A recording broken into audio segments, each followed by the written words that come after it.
Today marks something that's taken 142 years to happen.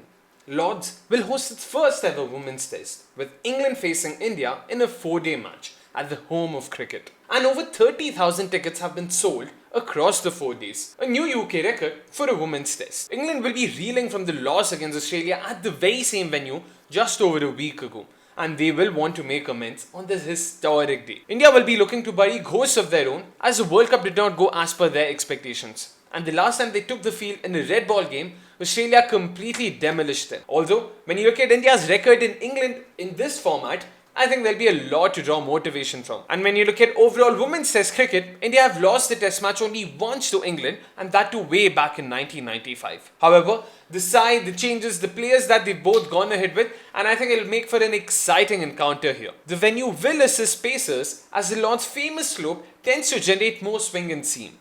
And the surface is expected to be more pacer friendly than the pitches India have built their red ball success on. And that's where they'll have the task cut out for them. Because of the plethora of spinners they have, it will be a conundrum for them to think about the paces that they want to play at the test here.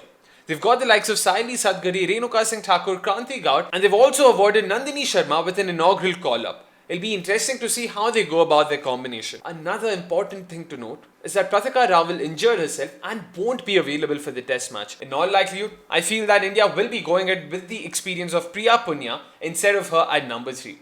Of course, it sounds a bit ironic because Priya Punya is yet to make her test debut for India, but we all know the experience that she comes with in the domestic circuit. There's also Harleen Deol, who's received her maiden call-up, and also someone like a Yasika Bhatia, but I don't think both of them will be able to make the cut.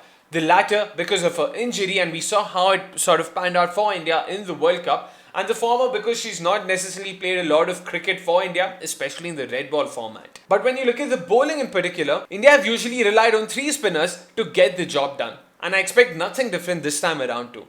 They will most likely go ahead with someone like Deepti Sharma along with Sneh Rana and Sri Charni. What might affect the team combination though is the conditions in hand.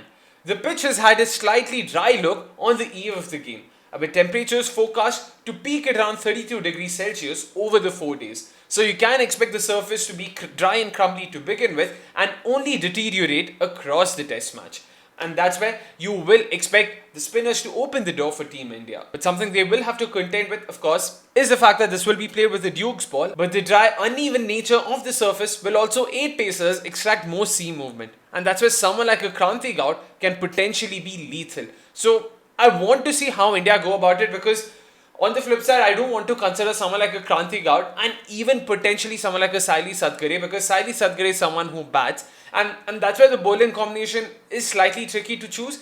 But the 5 bowlers that I'm going ahead with are Deepti Sharma, Sneh Rana, Sri Charni, Saili Sadgare and Renuka Singh Thakur. Renuka and Saili both will of course take the new ball, and I think both have done a decent job in the recent past, and that's why they will sort of don the role. Saili in particular also did a good job of being the workhorse for them in Australia, and I expect nothing different from her this time around too. On the flip side, if they do want to consider bringing in a third pacer, Kranti Gaur in all likelihood will be the option they consider, and that's where a slightly left field choice for me would be dropping Sneh Rana and bringing in Kranti Gaur, because I would want to play Sri Charni, not only because of the variety she brings in with her slow left arm spin, but also because of her recent form. She was phenomenal in the World Cup. She's also gotten used to the conditions. She's played a bunch of cricket here over the last month or so she will be smacking her lips at the prospect of playing a test match at the Lords. So that's definitely the bowling combination I'm going ahead with. With the batting, of course, apart from Priya Punya, you would want to believe that most batters pick themselves Smriti and Shafali to open. Number 3, Priya Punya, like mentioned.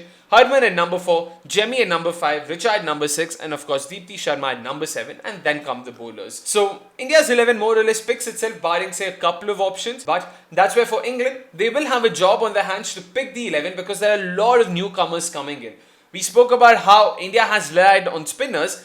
It's been the opposite for England, who've consistently gone ahead with just the one spinner in Sophie Ecclestone over the last 3 to 4 years. In fact, Charlie Dean has played only 2 of the 5 test matches they've played since 2021. And that's where, given the kind of bowling options they've picked in their squad, it remains to be seen if someone like a Tilly Coleman also has handed a debut. I personally think that she should be given that, because I don't think the Pacers have been in the greatest of form. They have got Lauren Bell, Lauren Filer and Izzy Wong. I don't see Izzy Wong starting for them. Both the Laurens have consistently started for them in the recent past, and I expect that to continue to be the case. Sophie Ecclestone of course picks herself, And with the remaining spinners, TCC, of course, like I said, I do believe she will get a nod despite her also being a slow left armer. Consider that India in all likelihood will have only one left-hander in the top order in the name of Smriti Mandana. I think they can rely on having two slow left-armers to take the ball away from right-handers. Apart from that, of course, with the batting lineup as well, Alice Capsey has been handed her maiden call-up, and outside that, someone like Maddie Villiers has also been brought in along with Grace Potts and Ellie Thelkeld.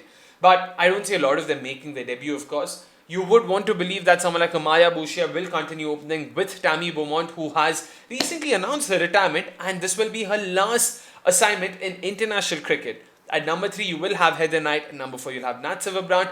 At number 5, I've gone ahead with Alice Capsey, not only because of the X factor that she is with the bat, but I also think her bowling will come in handy over here, because I don't see England going for more than two spinners in Sophie Ecclestone and Tilly Courtney-Coleman, and that's where someone like an Alice Capsey can actually add value with the ball too.